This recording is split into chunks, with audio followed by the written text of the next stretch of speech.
Jake was born 3 months premature, and he ended up staying in the NICU for 108 days, which was really tough for our family.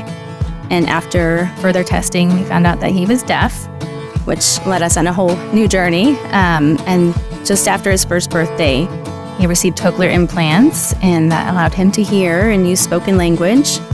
But with him being a preemie and his hearing loss, he was very delayed in a lot of areas. And so we started off with first steps therapy at home. But of course, he aged out of first steps at 3 and was still delayed with a lot of his gross and fine motor skills. So we knew that we, had to continue with therapy somewhere, and we weren't sure of where to go. So his first steps therapist recommended TheraPlay, and we went for a visit, and we just thought it was amazing and something that would be a good fit for Jake.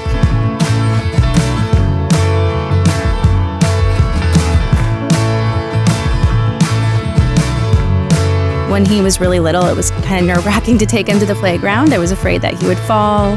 He had trouble keeping up with his friends, and I just noticed over time how much better his balance was, and it became less of a worry. But I think the main things that we wanted to work on with Jake were his balance and his core strength. He would fall a lot when he was walking. Sometimes he would just fall sitting out in a chair.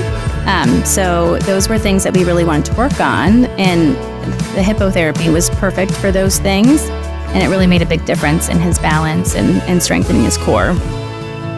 A lot of times our kids that have their neurosensory hearing loss have a lot of vestibular issues that are related to that. It affects their inner ear, and it really affects their balance. And so Jacob had a lot of difficulty with just walking, awareness of where his body was in space. He had a lot of falls. With his coordination skills, a lot of times, like even on the horse, getting him to cross midline while he's reaching for rings and activities, that was really challenging for him, getting his right brain and left brain, talking, communicating to each other. And so that was a big activity that we would do on the horse to help facilitate that.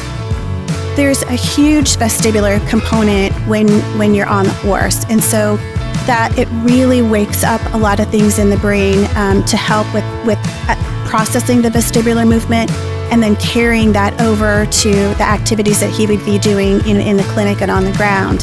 One of the activities that we would do, even just working on balance, is holding the dog leash. So we have a service dog that works with us.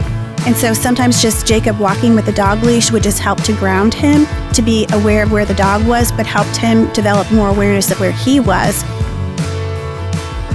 Every 6 months to a year, going back and retesting his skills.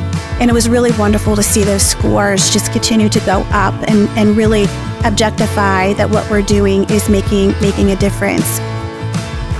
He's always had such a great attitude, and he's a happy guy, and I think that mindset has just really helped him progress. Jacob he's just a sweet soul, and he's always been such a hard worker, and he loves it here. He's always, coming in to ride the horse and taking care of the horses. He's so nurturing and so kind, and he's just always been a fantastic therapy kid.